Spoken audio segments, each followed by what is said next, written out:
In quantum physics, objects are not determined things. Objects are possibilities. Possibilities of what? Possibilities for consciousness to choose from.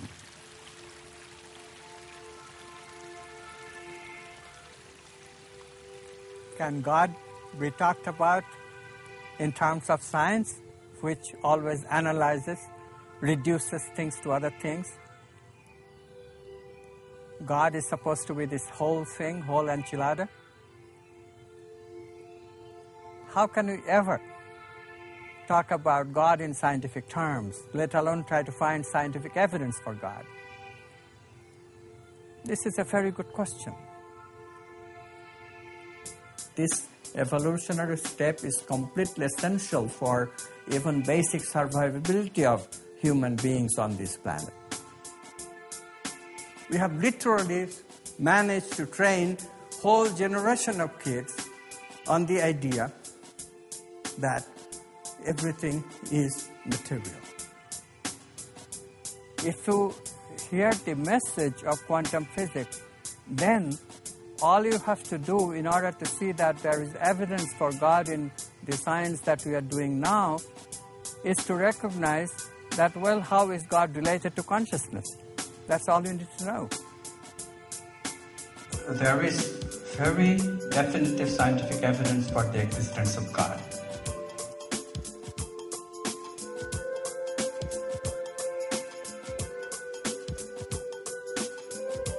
And then my question to you, so what are you doing about it?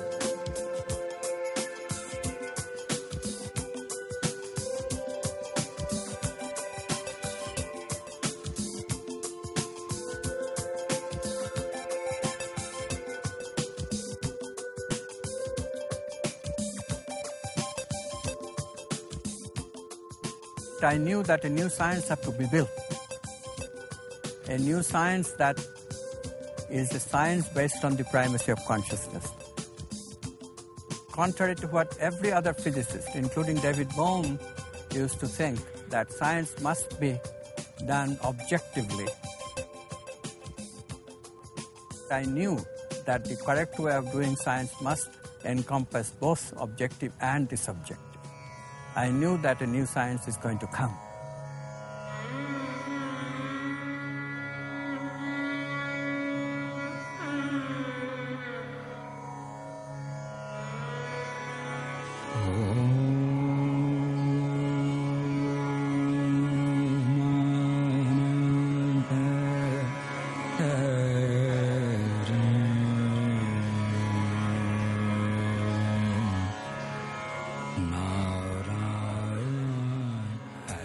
The culture was very spiritual. We literally had almost every other day a celebration of some kind of worshipping some kind of god or goddess, stories, myths, and then of course we would eat this wonderful prasadam. My father used to teach me the Upanishads, the Hindu treatises, philosophical treatises that lays out the nature of reality more or less, defining what I call monastic idealism. I do not think I understood much of it at that time, but it left a very strong impression on me. Also the struggle for independence that was going on simultaneously.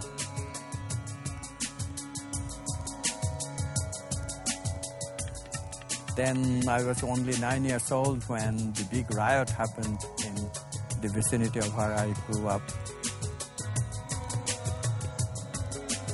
My father was sort of like a Brahmin guru.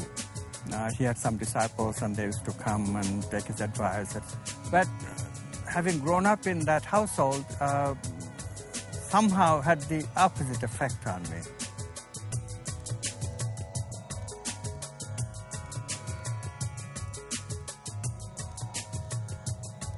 My family house had a big fruit orchard in the backyard.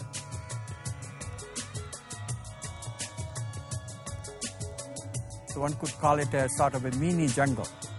I loved to be in that jungle and reenact the mythical stories of the Mahabharata, the Indian epic.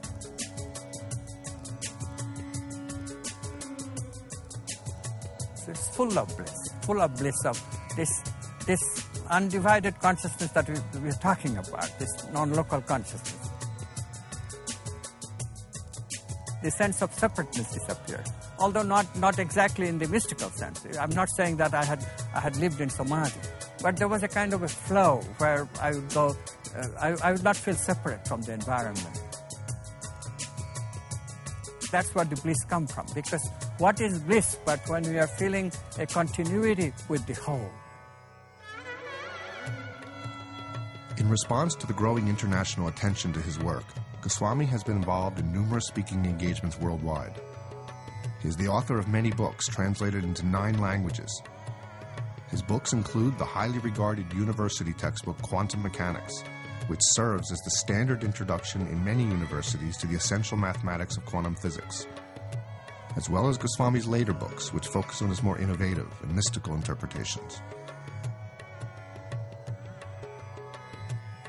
Having retired Professor Emeritus of Theoretical Quantum Physics from the University of Oregon, where he taught since 1968, Amit is currently a teacher at the Holmes Institute, the Philosophical Research Institute in Los Angeles, as well as Unipaz in Portugal. Long journey in science, from undergraduate to graduate to postgraduate to becoming a professor at Case Western Reserve first and to University of Oregon. And I was a materialist then. Born in India, Amit Goswami left the traditional religious settings of his childhood to study physics. He received his doctorate in nuclear physics from Calcutta University in 1964. In 1973, I had a sort of incident which brought me back to asking those philosophical questions about the nature of reality. You see, the way we do physics, this is very important to recognize that today most people, most physicists, do not get to look at fundamental questions even of physics, let alone nature of reality, because the paradigm is so developed that the questions that they'll deal with are more like what Christian monks used to do in the medieval ages. Questions like how many angels can dance on a pen, that kind of question. Not that bad, but I'm joking, but still, it is like that as far as the importance as to the nature of reality is concerned. His research on creativity and how it relates to quantum theory via the notion of a discontinuous leap, combined with his resurgent interest in monistic idealism, has led Amit to his unique and maverick insights into quantum physics and to his positing a solution to the quantum measurement paradox. I was at a conference giving a talk, and all day I felt very jealous that other people are giving better talks and they are getting more attention. This jealous energy just wouldn't go away during the entire evening when I was at a party, and everybody was talking, but I was just suffering from my jealousy, although I was pretending to participate. So at about 1 o'clock in the morning, after finishing an entire packet of thumbs, I just gave up and went outside. And the cool breeze from the ocean hit me right on the face, and a thought came. I still don't know where it came from. But at that time, it was just such a strange thing to think this way. The thought was, why do I live this way? Why do I live this way? And I knew that I had to change. I knew. I just knew.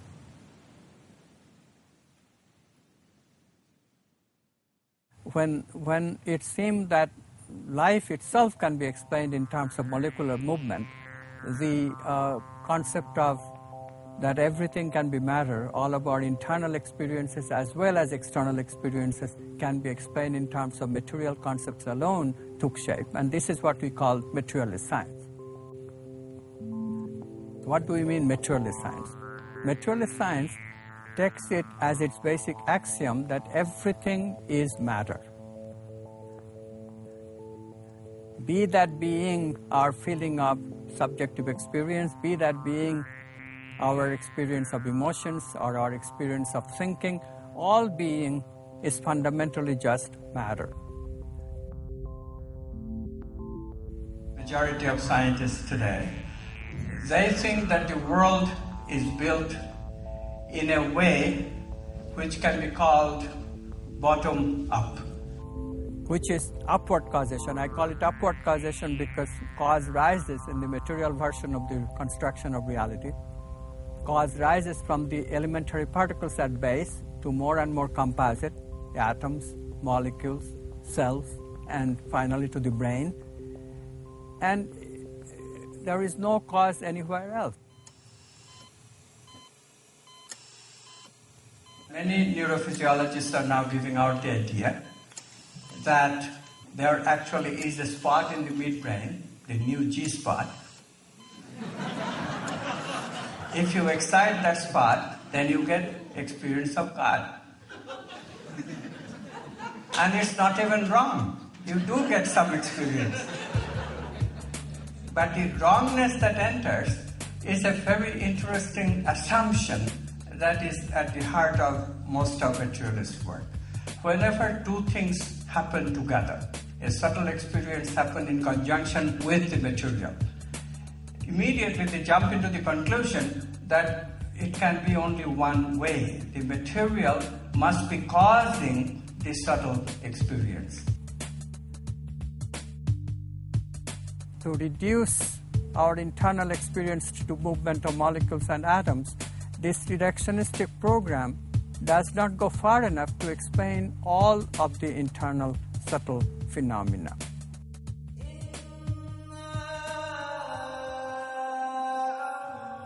So let's concentrate on how do religions look at God for a second.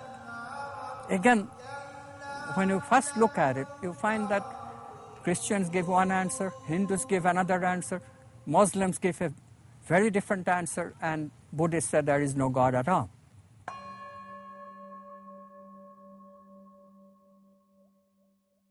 All religions agree that there is some cause outside of these material causes, and they call that downward causation. And the phrase is very appropriate because it is just what we need to complement upward causation from matter.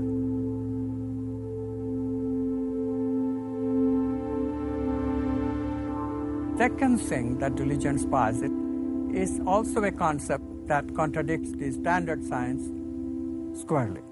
And this is the idea that aside from gross material body, aside from the gross material object, there is a subtle body, a subtle world, consisting of subtle objects. Understand the subtle body as not gross, not material. What is the aspect of material bodies that make it gross? It's the shareability of material bodies. We all can experience material bodies simultaneously. We can look at it, it seems external to us. Material experience, sensory experience is shareable, external. But aside from this external experience, we do have what we call internal experience, private. I can think, but you cannot think my thoughts. But you also think, that much I know, because you can share your thoughts with me. I can feel, and you also feel, but we cannot share our feelings. And I can intuit, you can also intuit, but we cannot share our intuitive experiences. This non-shareability makes the internal as private. This private nature of it is what makes it subtle. Gross, we can all together experience, we can develop a consensus reality about the gross, about the material world. We cannot develop a similar consensus reality about what is internal to us. This has caused the gross division of subtle, gross, mind, matter. These are just a dichotomy that is imposed upon us by our experiences. We cannot deny it. Now, whereas materialist science says that there is no reality to the subtle, subtle is part of the gross itself, what spiritual traditions pose is that now the subtle is as much part of reality in its own right as is the gross. Immediately the idea arises that there is a white, bearded, majestic fellow sitting on a throne in the sky somewhere, and that's who is doling out downward causation on people, making judgments, who will go to heaven and who will go to hell. True, but that is not the only image that we have to subscribe to. This is a straw god that materialists set up, and then they disprove it, and then they think that they are going somewhere. So aside from upward causation, there is downward causation from God, if you will. This is something that all religions would have us believe. Religions always say, do good, be good. Simple message. Practice some virtues. In today's world, you can see the benefit of that. So this one we can all agree on. Unfortunately, of course, there is a difficulty, which is that good for you may not be good for me.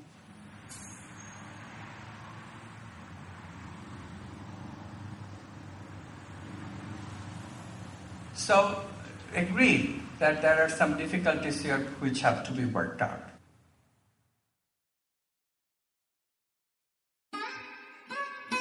When we recognize that there is commonality in how religions speak of God, what religions think of what is God, then we can say that we have framed into words what can be called the essence of spirituality.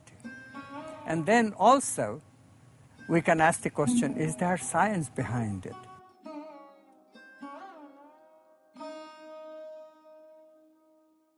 Now the essence of quantum physics. Quantum physics is the physics of possibilities. Quantum physics says that every object is not a determined thing, but consists of possibilities. Immediately we ask, whose possibilities? Well, possibilities of consciousness. For what? Possibilities for consciousness to choose from. When consciousness is not choosing, quantum objects behave like waves of possibility. They spread like any other ordinary wave. But whenever consciousness looks, the waves collapse and become objects of conscious experience.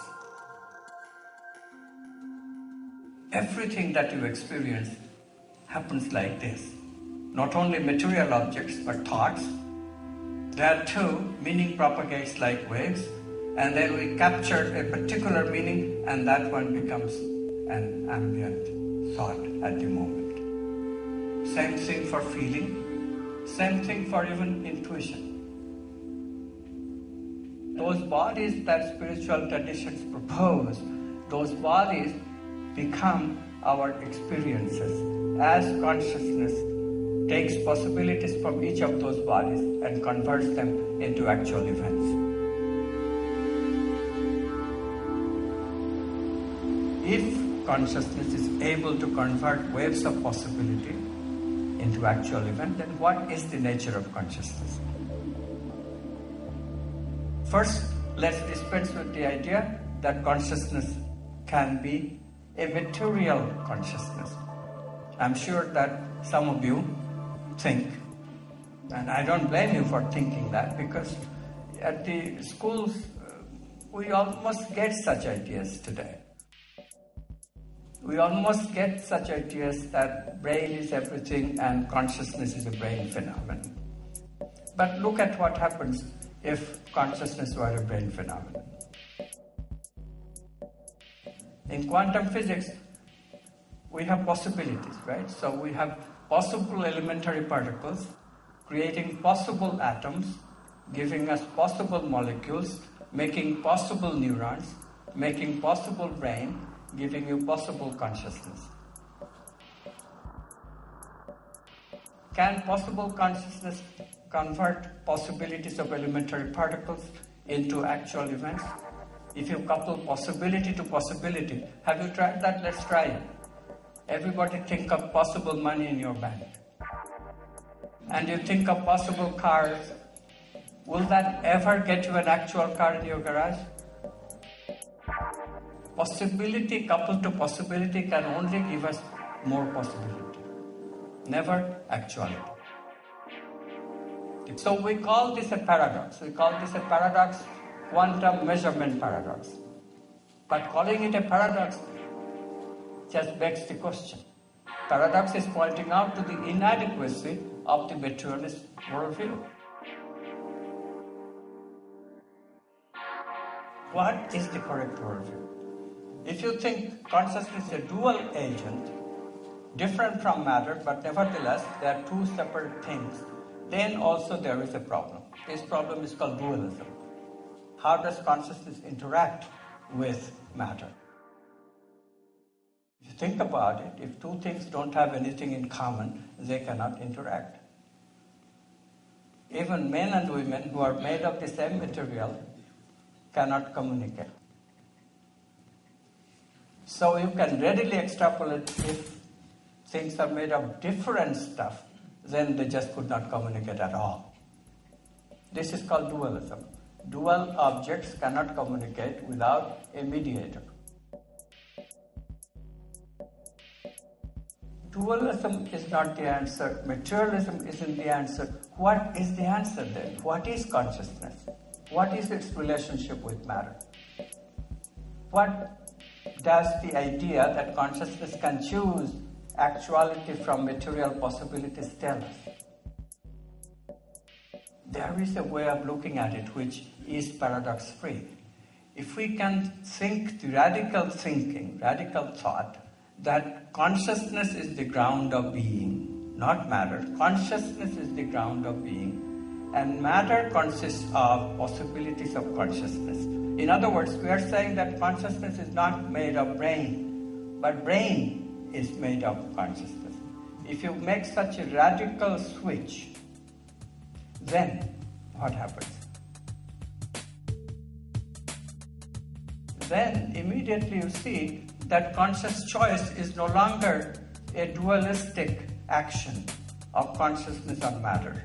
Dualism is not necessary anymore, because consciousness is choosing only a possibility which is itself, its own possibility. No effort is needed, no action is needed, it's just choice.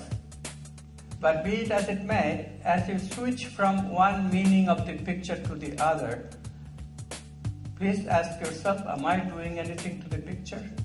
And the answer comes, no, of course not. I'm just choosing. I'm recognizing by shifting my head a little, shifting my context of looking a little. I'm just choosing by recognizing one facet vis-a-vis the other facet. See how simple it is? No dualism is involved because no doing is involved. No transfer of energy is involved.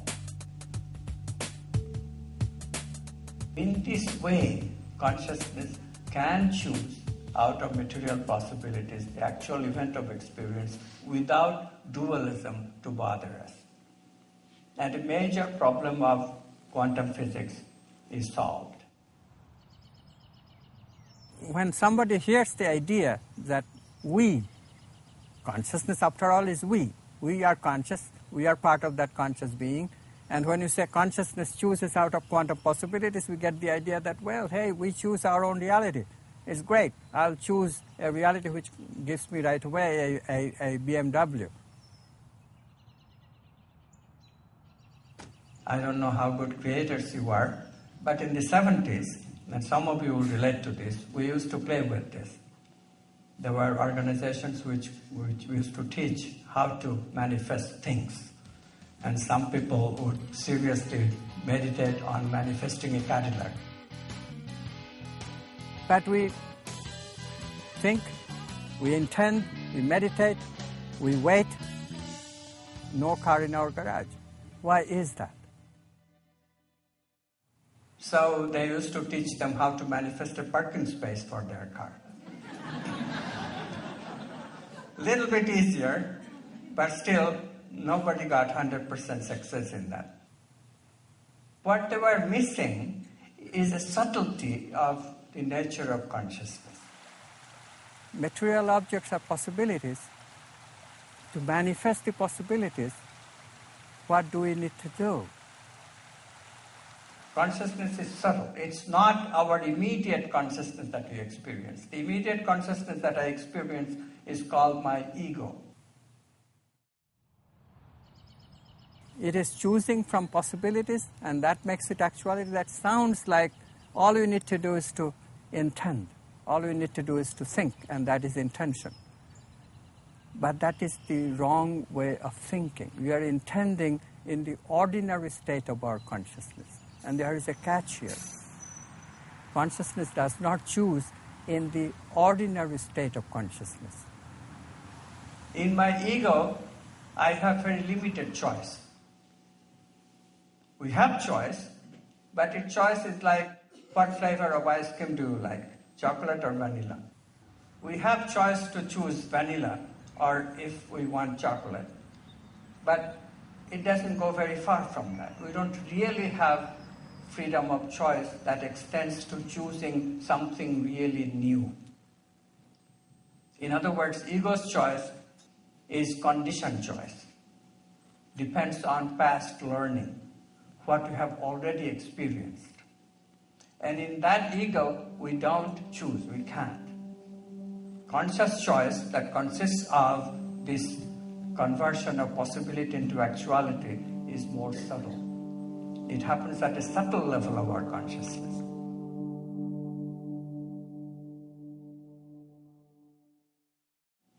My favorite example of it is that a traffic light with two different possibilities, red and green. And you are approaching it from one direction, and your friend is approaching it from another direction. Being busy Americans, both of you want green. So who gets the green light? Who gets to choose? And when you ask that, you find that obviously both people's choice cannot become the actuality, because that will cause pandemonium in the world. We don't intend that, oh, God, give me a new car. Because then the second one, we have to say, oh, God, get everybody a new car. Can you imagine what will happen if all 6 billion people get a new car? It's not practical. So how does the choice happen then? Who gets to choose? Who gets to choose? This becomes a paradox. Who gets to choose? Now, there is a philosophy called solipsism, which is the philosophy that you are the only reality and everybody else is the figment of your imagination. Let me illustrate it by telling you the story of the Hollywood woman who meets a friend on Sunset Boulevard and becomes very excited, says, let's catch up with each other's news. So they go to a coffee house, and the woman talks and talks and talks. In half an hour, she becomes suddenly aware, oh, I'm talking about myself all this time. Let's talk about you. What do you think of me? Only this person's consciousness is valid. Everybody else is figment of her imagination. And you can relate to that. I mean, we all feel this way sometimes. We would like to feel this way sometimes at least. But the problem is that it's not a solution of the paradox, because everybody feels that way. In that philosophy, the problem is solved once again, because you get to choose. You are the head honcho of your experience, of your world. Unfortunately, everybody thinks that way. Your friend also thinks that way. So the problem of who gets to choose just gets shifted. Who gets to be the head honcho? Is there any other way to solve the paradox? It turns out that there is. Now, mystics talk about consciousness in this way sometimes, because they say that, it is consciousness that creates reality. God that creates reality. The name God is often invoked to denote consciousness in its creative aspect. The solution that quantum physics reached, solution that frees us from paradoxes, is very similar to what the mystics say, because we are coming to the conclusion that choice happens from non-local consciousness. So it is this non-local consciousness, we can call it quantum consciousness if you will, that is the equivalent of what mystics call God.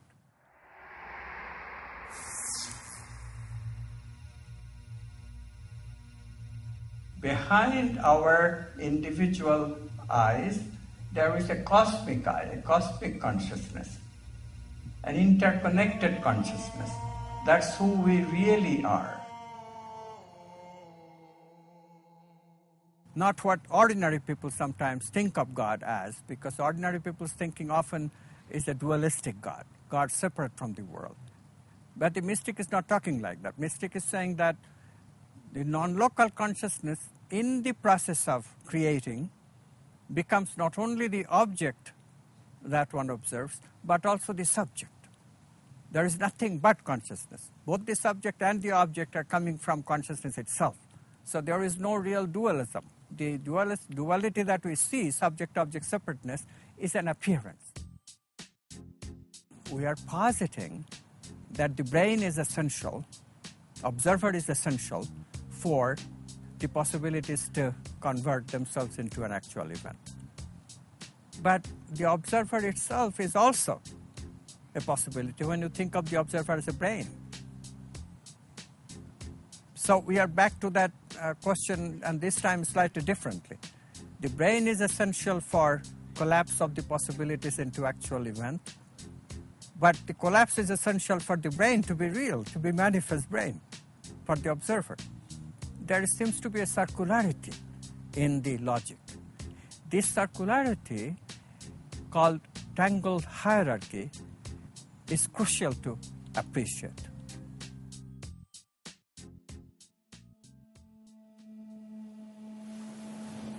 There is another way of thinking of this whole thing that we are missing. And quantum physics is forcing us down that road. It's forcing us to recognize that we don't choose in our individuality that we call the ego. Instead, there is a unity behind us. We are all connected in some place where there is this cosmic consciousness engulfing everything.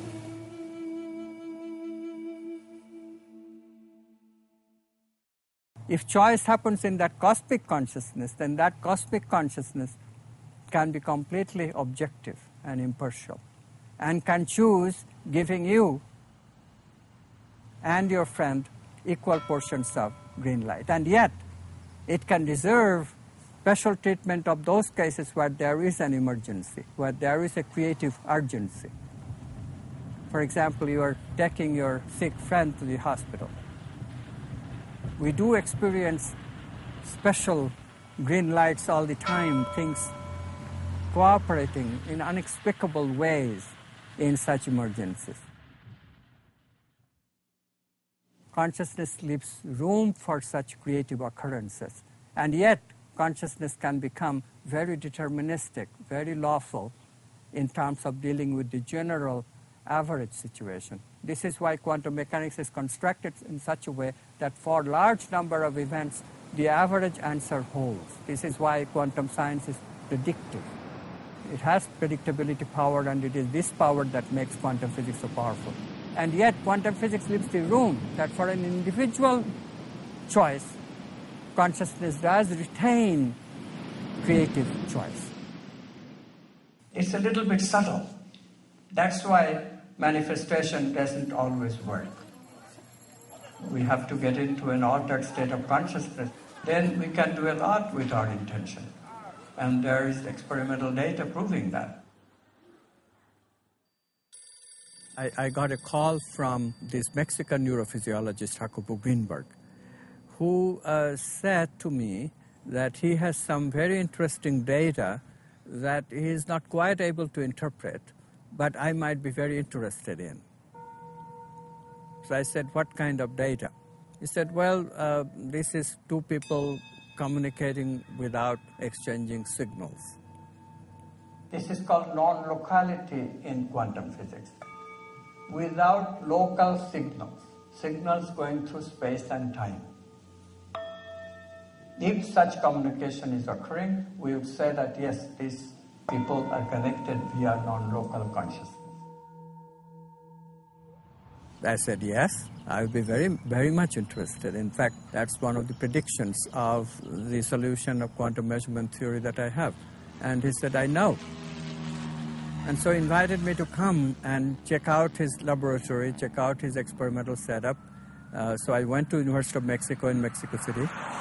I saw that indeed how the experiment was conducted, which was that two people meditate together for 20 minutes with the intention that they will have a non-local communication.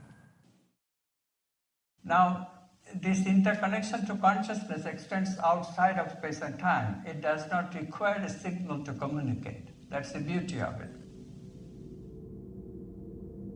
So two people meditate together for 20 minutes with the intention that they communicate non-locally, directly, without exchange of any signals. After the 20 minutes, they are separated, put in individual Faraday chambers. These are electromagnetically impervious chambers. They still maintain that meditative state of intention. Now their brains are connected to individual EEG machines, electroencephalogram. One subject, and only one subject, is shown a series of light flashes. This obviously produces electromagnetic activity in the brain, and this electrical activity is recorded in the brain waves in the EEG connected to the brain. From that, a potential can be extracted, which is called evoked potential evoked by the light flashes.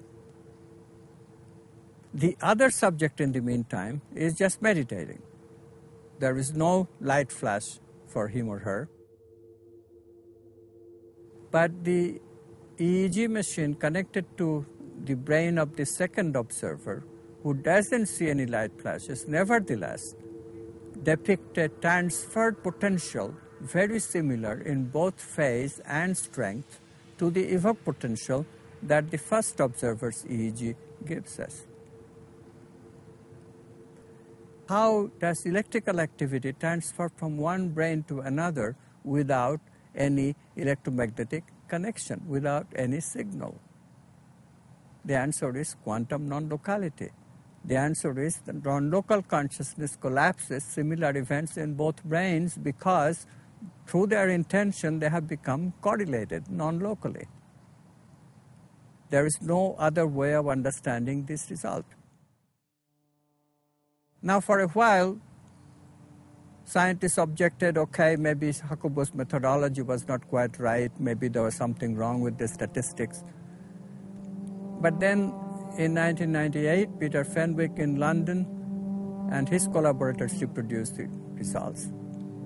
The results were again reproduced by another couple of experiments in the early 2000s. The latest one was in 2004 by Liana Standish and her collaborators at Bastille University in Seattle.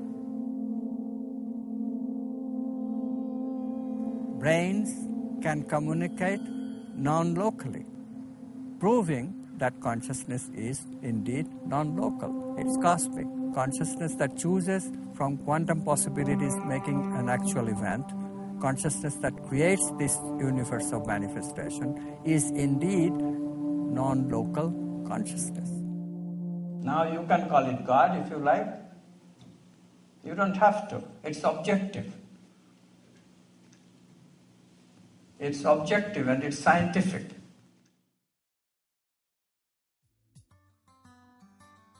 After the Self-Aware Universe came out, I was invited to a radio show, a talk show, and the first question an old lady asked me this was, what happens when we die?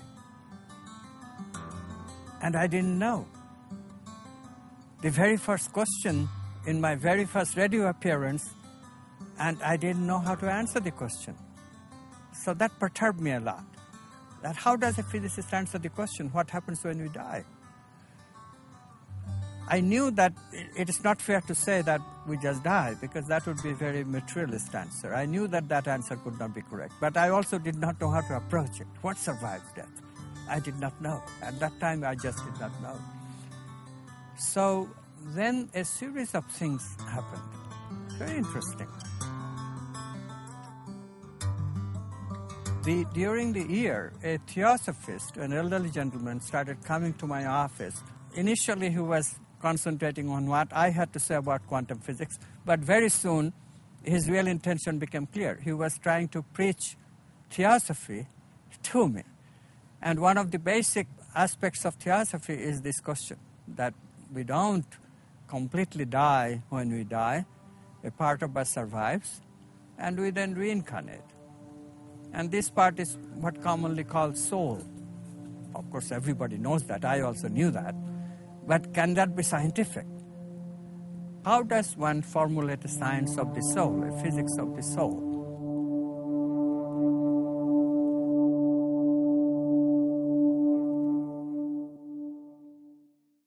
A graduate student in philosophy came to my office one day, and she said that her boyfriend just died, and she's in deep mourning, and somehow somebody told her that I might be of some help. Now, what do I know, as quantum physicist, about helping somebody with mourning? I'm not a therapist. I'm not a psychologist. I know nothing about how to help people with grieving. I told her that, but she wouldn't quit. This produced such an urgency in my psyche, I suppose, that a dream came very soon. I was sort of in between waking and sleeping, sort of lucid dreaming, you might say, and I started hearing a voice from the background. And the voice became louder and louder, and ultimately it became an admonition when I clearly heard it. And the words were, "The Tibetan Book of Dead is correct. It's your job to prove it." And I thought when I woke up, oh my God, it's my job to prove Tibetan Book of the Dead. I knew about Tibetan Book of the Dead. I even knew what it says in gist. But how does one scientifically describe the soul? Again, that very same question.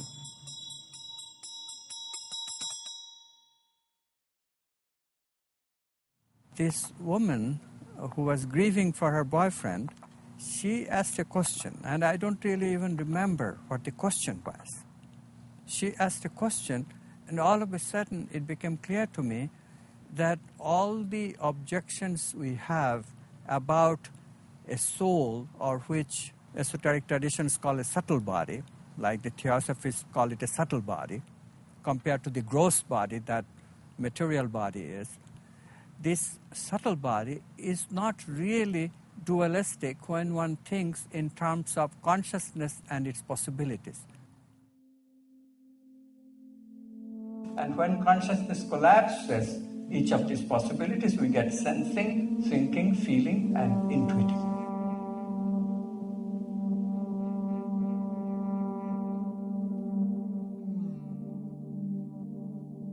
That mind and brain both are possibilities of consciousness immediately solves the problem. We have found the mediator.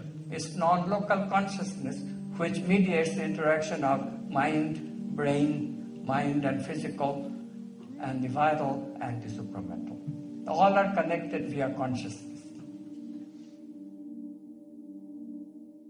Vital energy is connected with the movement of morphogenetic field. When we feel a movement of the morphogenetic field, that is the blueprint of an organ, we feel that movement, and that is what we call a feeling. Now, why is these organs connected with these feelings?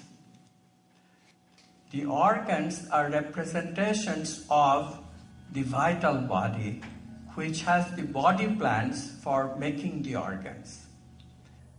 So a feeling must be connected with the functioning of the organ that made a representation of the morphogenetic field. So again, coming back to one of our well-known chakra points, take the heart chakra. Everybody wants to get energy in their heart. What is the heart chakra about? Well, primarily it's about romantic love. Why is it associated with love? Let's think about it. I said that there is always an organ there, and this organ that is there is not so much the heart, but the important organ is thymus gland. This thymus gland is major part of the immune system. And what is the immune system responsible for? It helps us to distinguish me and not me. So now, suppose your immune system accepts somebody else, accepts another person as you. Correspondingly, we feel the vital energy of the morphogenetic field. That was the blueprint of that important thymus gland of the immune system. The feeling is of romantic love. You are mine, right? So in this way, vital energies are connected with our feelings. Very simply, look, I am in love with you if you are acceptable by my immune system.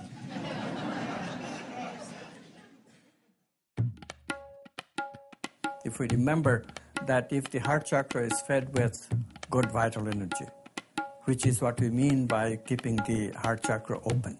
If we approach all our relationships with open heart chakra, positive emotions of love, what happens then? Automatically, we have an opportunity of approaching conflict in a new way. We grow up in the same culture, and we get used to interpreting meanings in the same way. There is a problem with that. The problem is that we can't get out of this conditioning very easily. I was giving you the example of ice cream. You get so used to having either chocolate or vanilla, chocolate mostly, that you don't even contemplate pineapple ice cream or peach. It's outrageous. It will be a revolution. It's conditioning that makes the subtle bodies individual.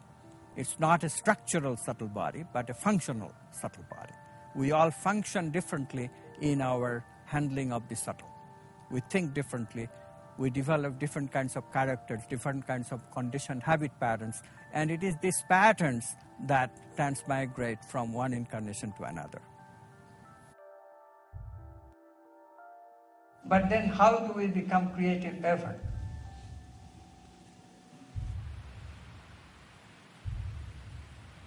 In those moments, lucid moments, when we are walking on the beach, when we are walking in the woods, in those very blissful moments, we do go into our pre-conscious.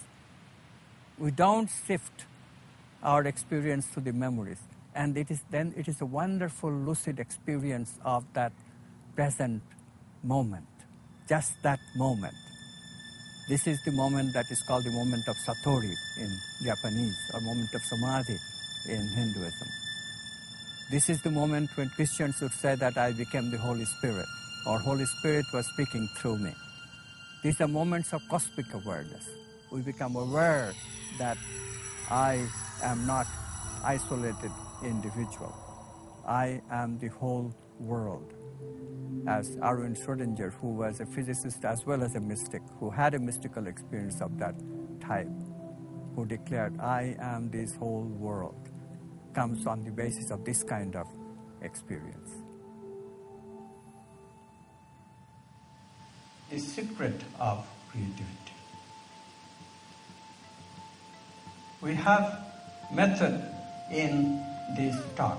First, we establish that consciousness is the ground of being. Second, we established, well, consciousness does not have just the material compartment. It has mental, vital, and supramental.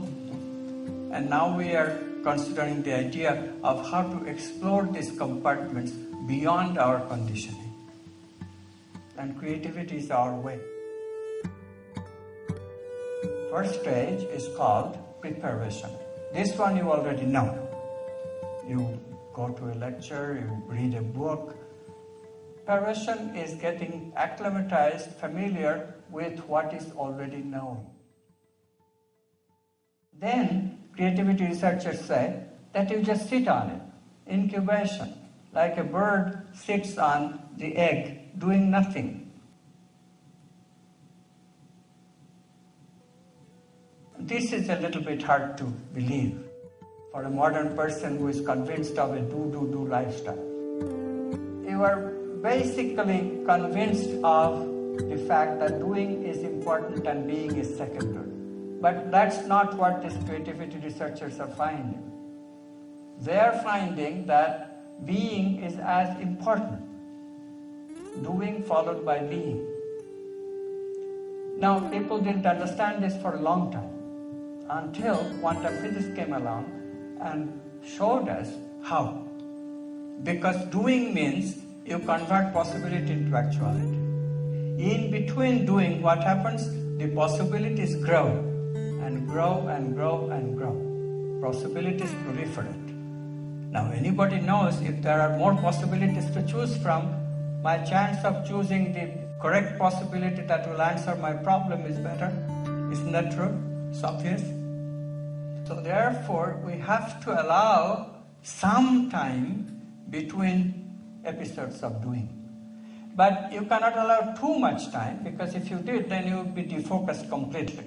You will forget what the question was. This elder brother was a philosopher himself. I remember having discussions about questions like, does the electron have free will, with him when I was in graduate school. And we had vehement discussions. He was in favor of, yes, of course, electrons have free will, and I would just laugh at him and say that you don't understand anything about physics. All this idea of electron having free will just comes from half-assed understanding of what physics is really telling us. I was not sympathetic at all. Now, of course, the way it turned out in my own thinking after my great insight is that electrons don't really have free will, but we do. And we don't do it ordinarily. We don't have it in our ego, but we do have it in what mystics call the God or cosmic consciousness. We can call it quantum consciousness. Then we do have it. Our free will is identical with God's will. An electron, when it goes from one orbit to another, it does not go through the intervening space. Can you believe it? It does not go through the intervening space. Now I'm sure you cannot jump like that. But you can in your mind. This is the thing. Creativity that we are talking about is mental creativity. Creativity of the mind, about thought. You can take a discontinuous jump in thought. And that discontinuous jump is the discovery of the new context for looking at things.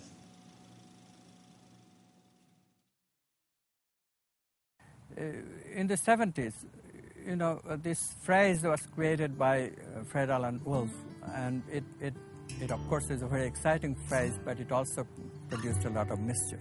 The phrase was, we create our own reality. When the idea comes that consciousness chooses out of possibilities and make actual events, it's a natural conclusion. We choose our own reality. We choose what we create. We manifest things according to our choice. But the choice is not the choice of individual egos. This we missed in the 70s. Intentions do work. Ordinary ego intentions don't work because we never go beyond the ego. But if we can somehow manifest collective consciousness, manifest non-local consciousness, make our intentions on the basis of non-local consciousness, if our individual intention resonate with non-local consciousness by some means or other, then intentions can come true. For example, when we pray, if you watch carefully, if you listen carefully to what the prayer groups actually do, you will notice that at the end of the prayer, they surrender to God. They will say, thy will be done. Or they will say, if it be thy will. So they know, the spiritual groups, from their own experience, purely empirically, that it is not my will but thy will. Only if my intention resonates with the intention of the whole, intention of the divine, then the intention will manifest. So this distinction is an extremely important distinction. The ego, my ego holds such a tight rein on my processing the possibilities when I'm asleep that nothing can change, nothing happens. So what we have to do then is to let the ego get stirred up, some conflicts. If we can have conflict in our life and we are courageous enough not to resolve them immediately, the ego's tendency is to resolve the conflict, peace and make up. But suppose you don't do that. You just keep the conflict for a while.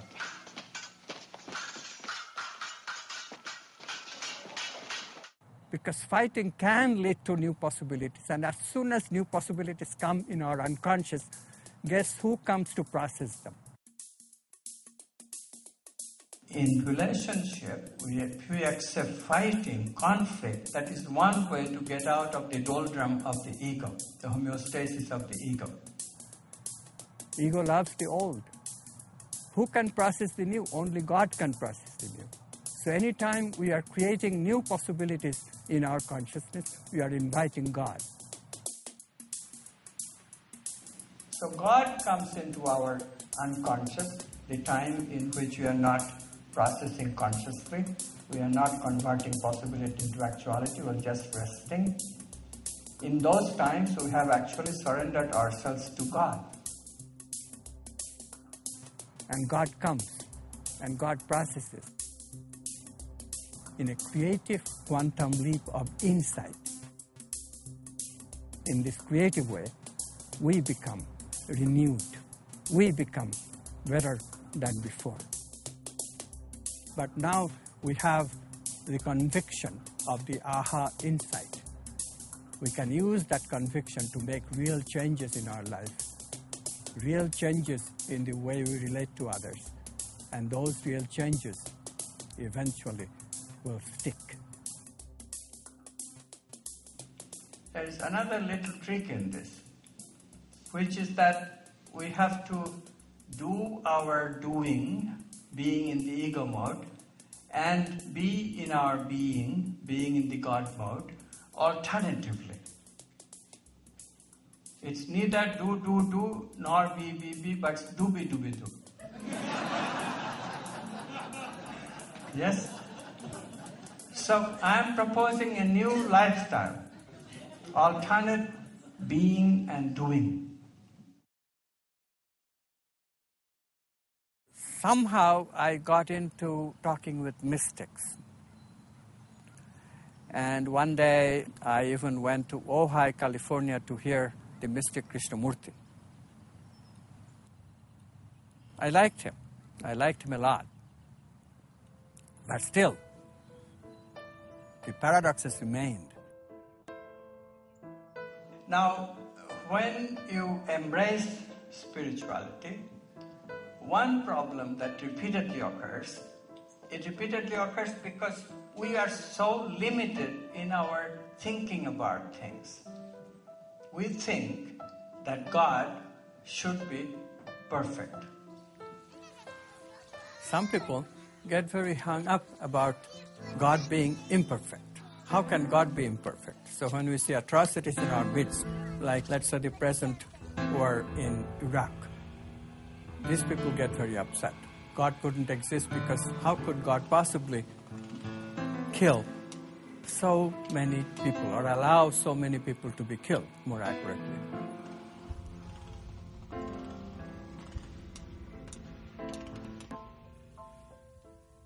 What they're missing is that the perfection of God exists only in the unmanifest.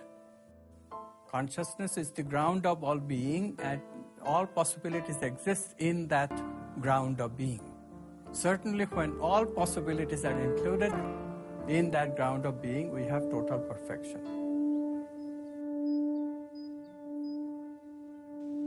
So it is important to deal with the idea that no, God is perfect in a domain of possibilities where all possibilities exist simultaneously and nothing can happen. For happening, we need limitations to come about. Manifestation requires limitations to create time. We evolve towards perfection. This is the idea of evolution.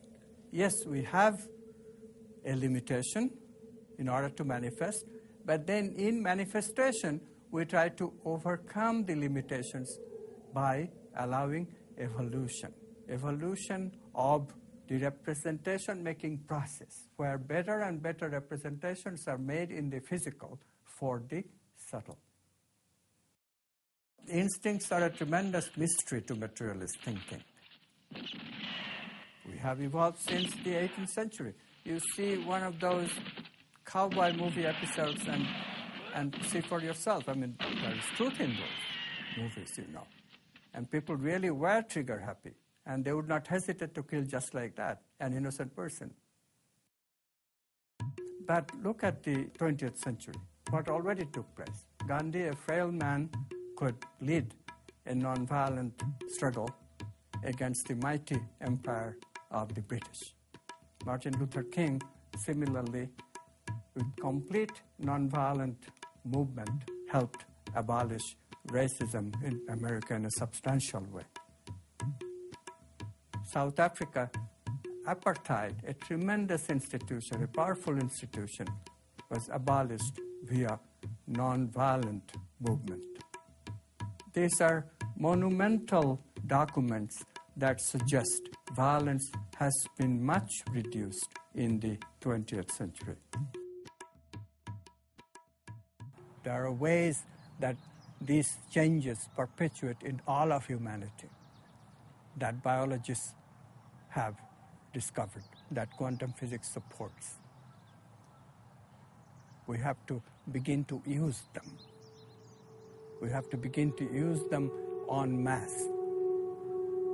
Morphogenetic fields are modified, and then society as a whole begin to inherit these morphogenetic fields to make their bodies and organs. And when that happens, then the whole society develops new capacity of developing brain circuit, of having brain circuits, which will correspond to the new behavior. So in this way, suppose we all become oriented towards positive emotions. Suppose we all start approaching problems with love. We need to get to the next step where we value intuitions much more to prepare the ground for supramental to come to us. Supramental will be represented in the physical.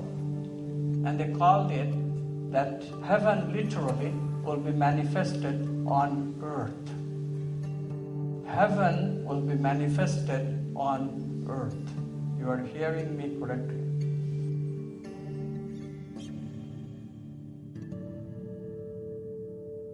I was talking to a mystic friend, and this mystic friend, whose name is Joel Marwood, he started to ask some serious questions. And I was a little bit high-handed with him, because here I am, the physicist, and this fellow is just he was a filmmaker. And he had a mystical experience, so he called himself a mystic. Layperson, typically. So, you know, we physicists look at lay people, usually, at least I did at that time. Now I have more respect. I was explaining to him the nature of the quantum measurement paradox. That look at this situation, when the brain looks, possibilities do convert themselves into actual events. And yet, the paradox is obvious. If consciousness is brain phenomenon, how could it do it? Joel asked me, is the consciousness prior to brain or brain prior to consciousness? I said, well, you were thinking of non-local consciousness. I know all about that.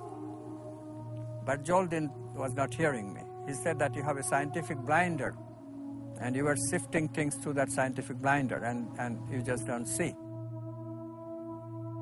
Consciousness is prior to everything. Consciousness is without an object and without a subject. And somehow, this broke through. She used another phrase from Sufism, very emotionally. He became very emotional and said, there is nothing but God, Amen. There is nothing but God. That phrase, there is nothing but God, all of a sudden broke through my dense consciousness, and I recognized that why do we do science on the materialist basis and assume that matter is the ground of all being, which gives rise to this paradox? Why can't consciousness be the ground of all being? That which we call God, which is another name for consciousness, if that is the ground of all being, and if matter is made of consciousness, then consciousness can choose from these possibilities of its own the actual event without ever having any dualism. Question of dualism disappears just like fog in the morning sun. I was so profoundly happy. And later on, when I went outside, everybody was asleep in that house. And I look at the sky. And in the night sky, I could see a little bit of trace of the Milky Way.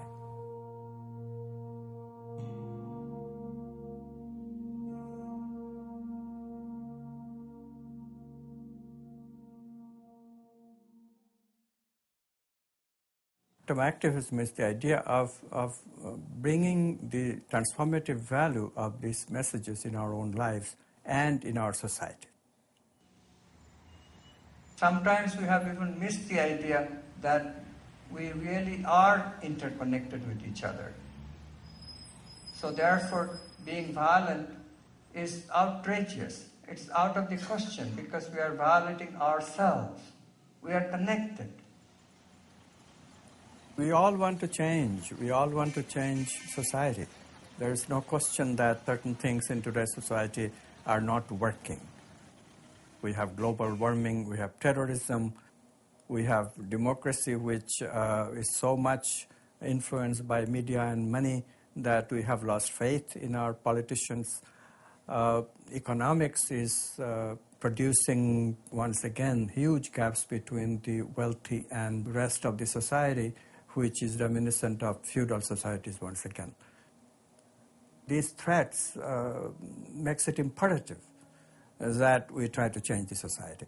But how are we going to change the society without understanding what has caused this degeneration?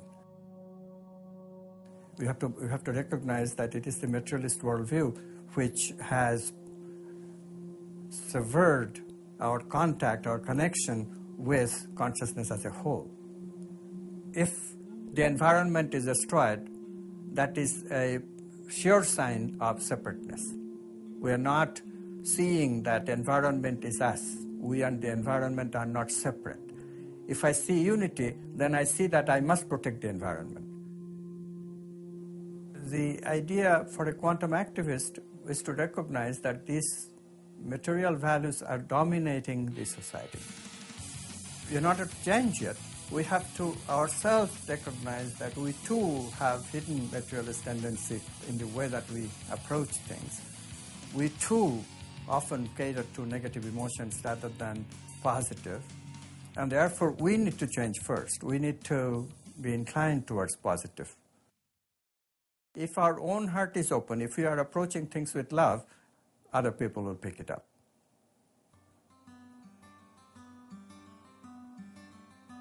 These ideas have not really made much mark in spite of the fact that teachers like Jesus, teachers like Buddha have told us repeatedly. Jesus said clearly, love your enemy. Right? Jesus is not saying that you'll be satisfied if you can love your friend, that's enough. Jesus is not satisfied with that. Jesus is saying, love your enemy. But can we love our enemy today? We hesitate. Well, maybe, maybe Jesus was a little bit out of it when he said that. No, Jesus knew what he was doing. He knew that we are interconnected even with our enemy, and therefore we'll be killing ourselves if we kill our enemy. That's why love your enemy is the only way. But this sounds so lofty because we are in our mind. We are still evolving in our mind. And we are at a stage of mental evolution where we try to solve every problem by our rationality.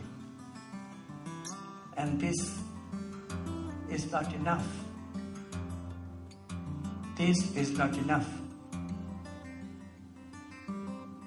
We have to change in such a way that the transformative power of quantum physics comes into our life.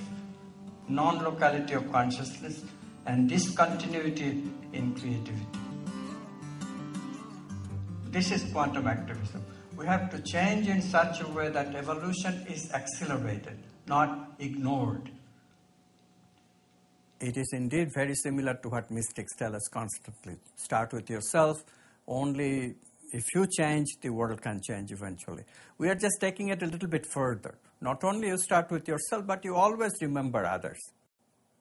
In the olden days, we were satisfied by having a model of spirituality where I change and I eventually go to heaven and I don't care about you. This will not do because you are also me. You and I are connected. If you can't go, I can't go either. This concept has existed in some traditions. In Buddhism, indeed, there is a concept of bodhisattva where a being becomes so evolved in love that the being literally says that, okay, if you don't go to heaven, I won't go. I'll just stay at the doorway. But still, even that is not enough. This is why the phrase walk the talk developed, very welcome word, welcome phrase in our culture. So let's walk our talk and make brain circuits of positive emotions. We just do it. We practice. If some of us could be good, do good, practice do regularly, be with God some of the time, be in ego some of the time, and let the dance generate creative acts of transformation. That if we do just a certain threshold, I think very quickly we can achieve the power of downward causation in unprecedented numbers.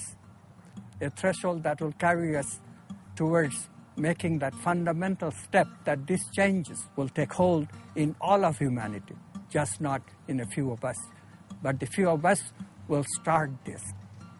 I invite you to be a quantum activist with this resolution, with this objective in mind. We can change ourselves and we can change the world simultaneously.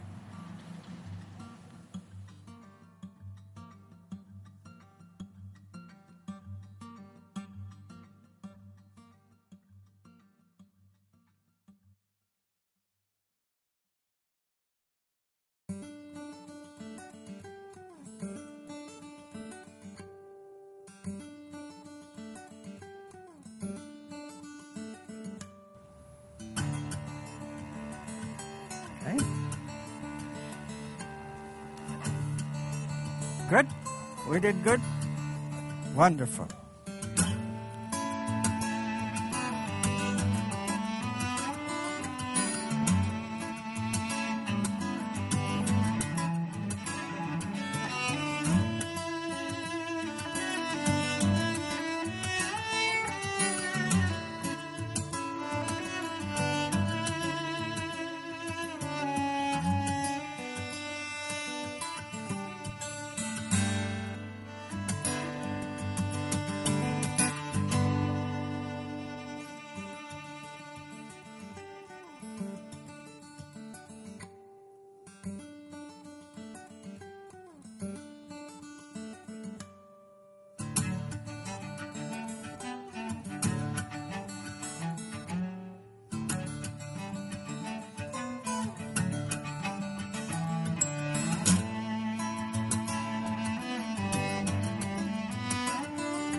Yes.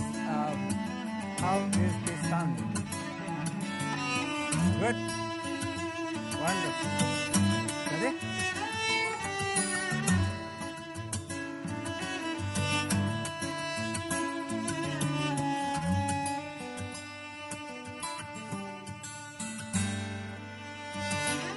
tendency that God bless me and nobody else has to go.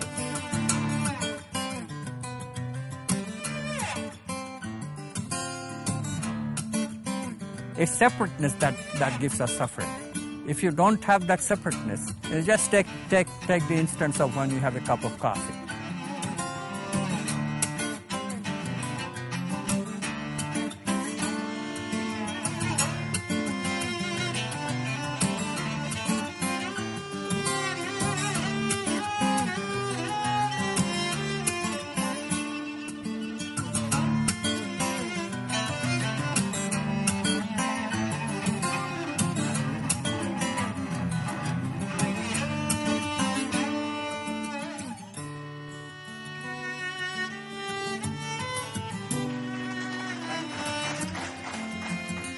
Thank you.